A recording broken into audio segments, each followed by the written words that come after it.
should know that 2 weeks ago, EPRS had its management away days at the house of Jean Monnet in Bazoches in France.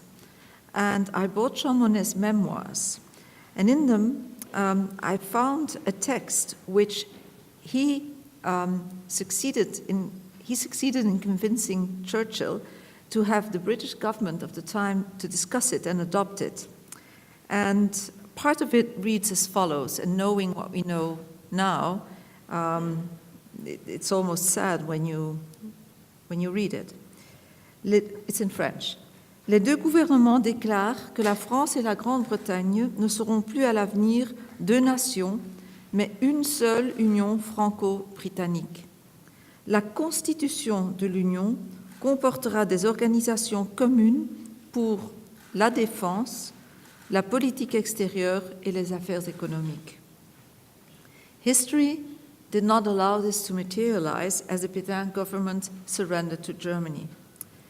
In the first formal attempt aimed at strengthening defense cooperation, the European defense community failed again to materialize in 1952 due to the rejection of the project by the French Parliament.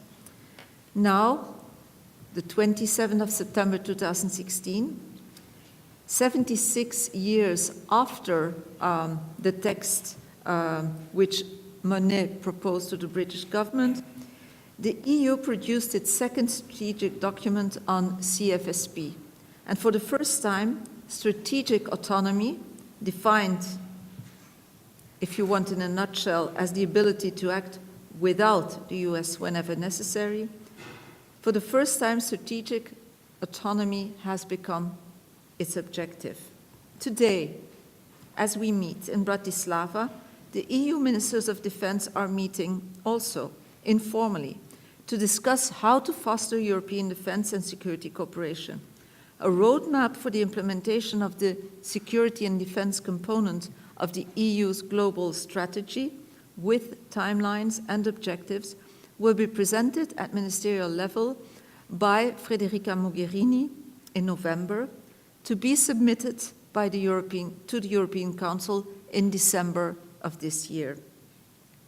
And the 27 heads of state or government at their mid-September meeting in Bratislava already announced that they will focus on security and defense in December 2016.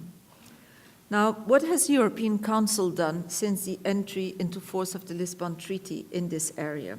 Well, they focused on security and defense at 4 different occasions at meetings held in December 2012, December 2013, June 2015, and June 2016. And the European Council decided 3 times on 3 lines for CSDP action, namely 1, effectiveness, visibility, and impact of common security and defense policy; 2nd, development of civilian and military capabilities; and 3rd, strengthening of the European defense industry and defense market. To date, CSDP missions and operations are often regarded as the most visible expression of European security and defense cooperation and the most tangible contribution of the member states to international crisis management efforts.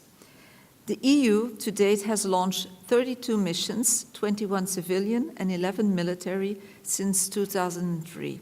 15 have been completed and 17 are still ongoing. During this summer, several proposals have emerged on a possible European Defence Union or a Schengen of defence.